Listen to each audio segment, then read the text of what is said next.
Welcome to Ramkamal academy. Ramkamal academy में आपका स्वागत है। आज हम पार्ट 2 करने वाले, इसका मतलब मेथड 2 करने वाले इन्वेंटरी वैल्यूएशन। ठीक है, इन्वेंटरी वैल्यूएशन का जो फीफो मेथड मैंने ऑलरेडी करके अपने चैनल पे डाल दिया है, बेसिकली आप वहां जाके देख सकते हो। ठीक है, आज जो हम लर्न करने वाले हैं उसका सेकंड मेथड है। ठीक है, और वो सेकंड मेथड का नाम है तुम्हारा वेटेड एवरेज मेथड। ठीक है, यहां हम लोग को करना क्या है कि जब भी हम अपना स्टॉक इशू करेंगे ना, उसको वेटेड एवरेज प्राइस पे इशू करेंगे। ठीक है, क्लियर है पॉइंट तुम्हारा? और यहां भी सेम थिंग है तुम्हारा, क्या चीज? बेसिकली इशू प्राइस को आपको कंसीडर करने का काम नहीं करना है। ठीक है, तो सम स्टार्ट करते हैं। आप भी मेरे साथ सॉल्व करने का काम कीजिए ये सम को। क्लियर? चलो स्टार्ट करते हैं। ठीक है, परचेज और सेल्स का पूरा डिटेल्स दिए और परचेस अलग दिए हैं, इश्यूज अलग दिए इसमें। ठीक है, स्टार्ट कर दें। पहला डेट दिए तुम्हारा मार्च 1 दिए 2014, मार्च 1। मार्च 1 को हमने परचेस किया। परचेस का मतलब हमारे पास स्टॉक आया। ठीक है, गोडाउन में स्टॉक आया तो यहां आप रिसीप्ट में इसकी एंट्री पास करोगे। ठीक है, एंट्री है तुम्हारा 100 यूनिट्स हम परचेस कर रहे हैं, रेट है उसका 10 रुपए। ठीक है, 10 rupees. Amount will be your 1000।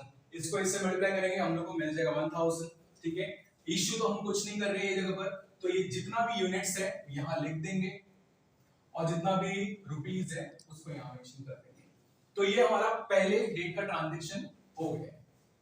ठीक है, अब 1 तारीख के बाद नेक्स्ट मार्च 12 देखने का काम करते हैं, बट मार्च 12 के पहले आप चेक करोगे ना, मार्च 10 आ रहा है इसमें। मार्च 10 मींस इश्यूज में देखो तुम्हारा डेट दिया है मार्च 10, तो उसका पहले एंट्री पास करेंगे। ठीक है, तो कितना इश्यू करने जा रहे हैं हम लोग फिलहाल?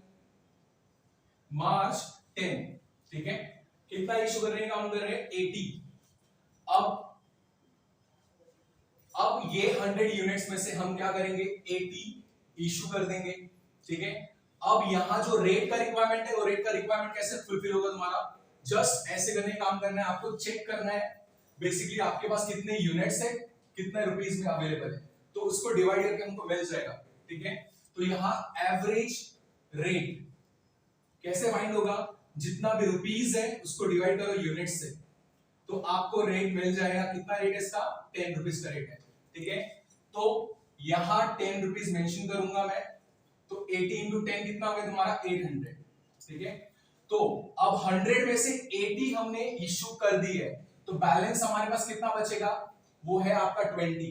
ठीक है, और रुपीस में से रुपीस आप सबट्रैक्ट करोगे जब भी इश्यू करोगे। क्लियर पॉइंट तुम्हारा? इसका मतलब जब सेल होगा तो यूनिट्स में से यूनिट सबट्रैक्ट करोगे और रुपीस में से रुपीस सबट्रैक्ट करोगे, और अगर परचेस कर रहे हो तो यूनिट्स को यूनिट्स के साथ ऐड करेंगे और रुपीस को रुपीस के साथ ऐड करने का काम करेंगे। ठीक है, चलो देखिए काम कर दें। अब यहां कितना है? 20 है, और 1000 में से माइनस करेंगे 800, तो कितना कॉस्ट आएगा इसका? 200 आएगा। क्लियर है पॉइंट तुम्हारा? अब मार्च 10 के बाद हमारा अगला क्या दिया इसमें? अगला मार्च 12 दिए, हमने परचेस किया है। परचेस का मतलब हम रिसीव करने का काम कर रहे हैं। ठीक है, तो ये रहा मार्च 12। ठीक है, कितना परचेस करने का काम करें? अगेन हम परचेस करें 100 यूनिट्स। कितने के हिसाब से? 9.80 के हिसाब से। ठीक है, इसको इससे मल्टीप्लाई करेंगे, अमाउंट आएगा आपका 980। पॉइंट समझा? 980 रहेगा आपका।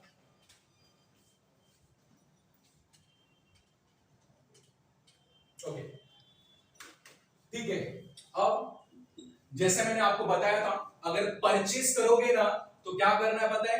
यूनिट्स को यूनिट्स के साथ ऐड करोगे। आपके पास स्टॉक में कितना यूनिट्स था? 20। अब वो कितना हो जाएगा? 120। कैसे? 20 units plus 100 units will give us 120 units. ठीक है, और रुपीस को रुपीस के साथ ऐड करोगे, 980 plus 200 will give us 1180। Clear? Okay, तो ये रहा हमारा कौन सा? 12 मार्च 12 का एंट्री। ठीक है, आगे बढ़ते हैं। तुम्हारा मार्च 12 के बाद अगला आएगा तुम्हारा कौन सा? मार्च 14 इशू वाला। दिख रहा है तुमको इशू वाला? मार्च 14। ठीक है, मार्च 14 को क्या कर रहे हैं हम लोग? फिलहाल 100 यूनिट्स को क्या करने का काम कर रहे हैं? इशू कर रहे हैं। ठीक है, अब क्वेश्चन इधर रहेगा, 100 यूनिट्स हमें इशू करना है, बट रेट क्या रहेगा आपका? तो आपको क्या करना है? ये जो रुपीस है इसको डिवाइड करेंगे किससे? तुम्हारा यूनिट से। ठीक है, तो एवरेज रेट मिल जाएगा आपको। 1180 डिवाइड बाय 120, ठीक है, वैल्यू क्या आएगा, वैल्यू आ रहा है आपका 9.83, तो ये 9.83 मल्टीप्लाई करेंगे, इसका वैल्यू आएगा 983। पॉइंट समझ में आया। अब क्या करना है, यूनिट्स में से यूनिट्स को सब्ट्रैक्ट करो, 120 में से 100 सब्ट्रैक्ट करेंगे तो वैल्यू कितना बचेगा अपना यूनिट्स का, 20, ठीक है, और रुपीस को रुपीस से सब्ट्रैक्ट करने का काम करेंगे, कितना आएगा आपका वैल्यू,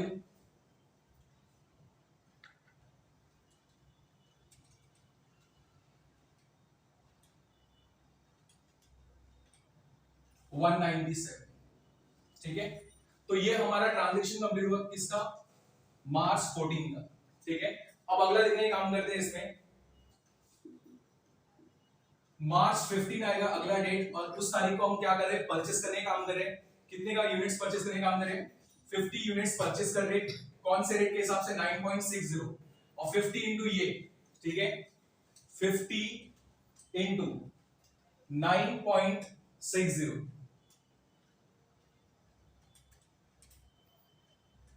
कितना आएगा इसका वैल्यू, 480 रहेगा। और जैसे मैंने बोला था आपको कि रिसीप्ट होगा तो हम क्या करेंगे, यूनिट्स को यूनिट्स के साथ ऐड करेंगे, ठीक है। तो हमारा कितना यूनिट्स है, 20 यूनिट्स है, 20 यूनिट्स में क्या ऐड करेंगे तुम्हारा 50, हमको आएगा 70, ठीक है, और रुपीस को रुपीस के साथ ऐड करेंगे, ठीक है, 480 प्लस 197, तो अमाउंट आएगा 677। क्लियर है पॉइंट तुम्हारा। अब अगला डेट इतने काम करते हैं, अगला डेट क्या दिया आपका, मार्च 15 के बाद आएगा आपका कौन सा, मार्च 20, ठीक है, मार्च 20, ठीक है। मार्च 20 को हमने क्या किया है, परचेस किए, कितना परचेस करने का काम किया है, 100 यूनिट्स, ठीक है, 100 यूनिट्स आ गया, और क्या रेट से हम परचेस करने का काम करें, 9.40, ठीक है, वैल्यू मल्टीप्लाई करेंगे तो आपका वैल्यू आएगा 940, ठीक है, क्लियर। एक सेकेंड, मार्च 15 करेक्ट है, मार्च 28 करेक्ट, या यूनिट्स को यूनिट्स के साथ ऐड करेंगे, आएगा वैल्यू 170, ठीक है, और रुपीस को रुपीस के साथ ऐड करेंगे, 677 को ऐड करेंगे तुम्हारा किसके साथ, 940 के साथ, वैल्यू आएगा 1617, ठीक है। तो ये मार्च 20 का हमारा ट्रांजैक्शन हो गया। अब मार्च 20 के बाद आपका लास्ट ट्रांजैक्शन आ रहा है मार्च 31 को, ठीक है, क्या दिए है मार्च 31 को, 90 यूनिट्स दिए, ओके, मार्च 31 कितना, 90 यूनिट्स,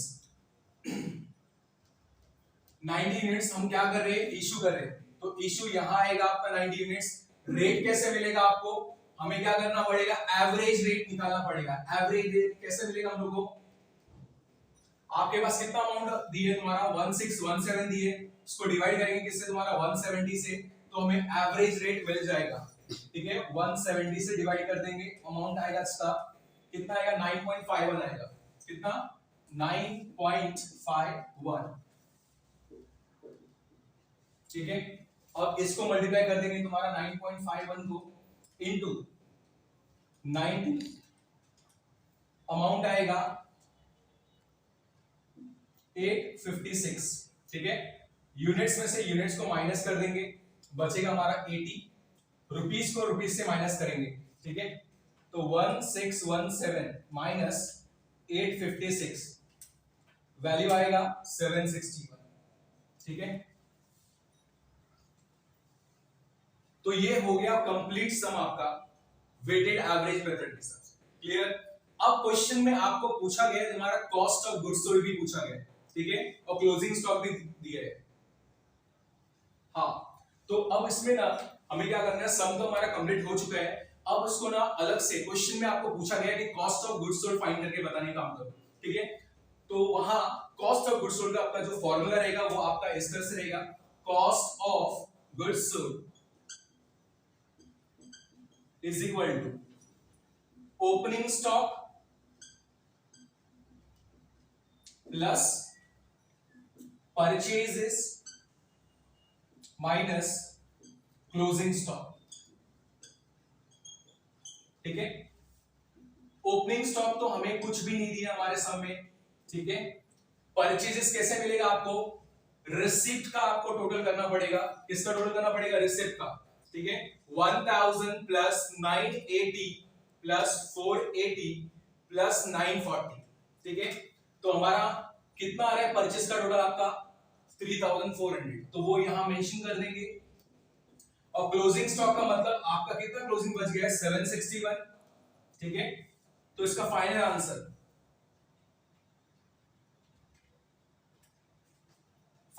आपका आएगा 2639, ठीक है। तो हमने ये सम पूरी तरह से कंप्लीट कर लिया है, कॉस्ट ऑफ गुड्स सोल्ड भी फाइंड कर लिया है और वेटेड एवरेज मेथड के हिसाब से पूरे सम को सॉल्व कर लिया, ठीक है। होप सो आपको ये वीडियो पसंद आया होगा। अगर कुछ भी कमेंट रहेगा प्लीज मेंशन करने का काम करना, और लाइक करना, शेयर करना और सब्सक्राइब करने का काम करना। Thank you.